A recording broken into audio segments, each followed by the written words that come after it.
हकीकी आज़ादी की तहरीक चलती रहेगी। जिस तरह कौम निकली है ये मुल्क की तारीख में मिसाल होगी। चेयरमैन PTI इमरान खान की बोलियों से खुसूसी गुफ्तगू का हकीकी आज़ादी तहरीक का पहला कदम साफ और शफाफ इंतखाबात हैं। जुल्म के निज़ाम को बदलना चाहते हैं, ये सिस्टम ख़त्म होना चाहिए कि ताकतवर जो भी करे उसे NRO मिल जाता है, गरीब पर जेल में तशद्दुद किया जाता है।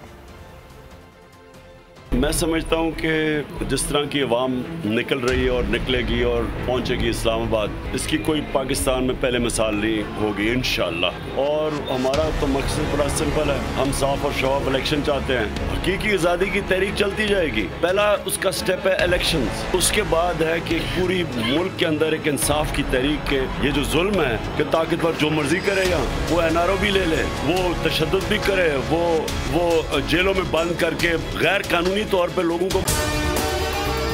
अगर आपको हमारी ये वीडियो पसंद आई है तो लाइक पर क्लिक कीजिए।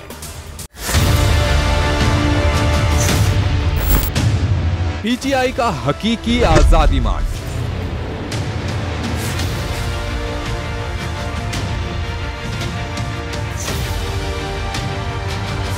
बोल ने पल पल की खबर से रखा अवाम को बाखबर। कारकुनान जो है आज पुरजोश दिखाई देते, पुरुम्मीद दिखाई देते।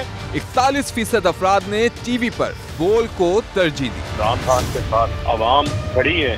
YouTube पर 89,000 अफराद ने बोल न्यूज को देखा। सबसे बड़ी कवरेज, सबसे बड़े पैनलिस्ट, हमने तो बड़ी PMLN के वार सहे, वो भी बिला वजह। सबसे ज्यादा रिपोर्टर्स। इलेक्शन कमीशन की जानिब से कोई इंतजाम इतने अच्छे तरीके से नहीं किए गए। बोल की रिवायत, सबसे पहला नतीजा।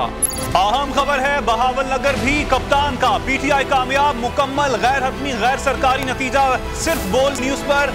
लम्हा बा लम्हा इलेक्शन की खबर सिर्फ बोल पर।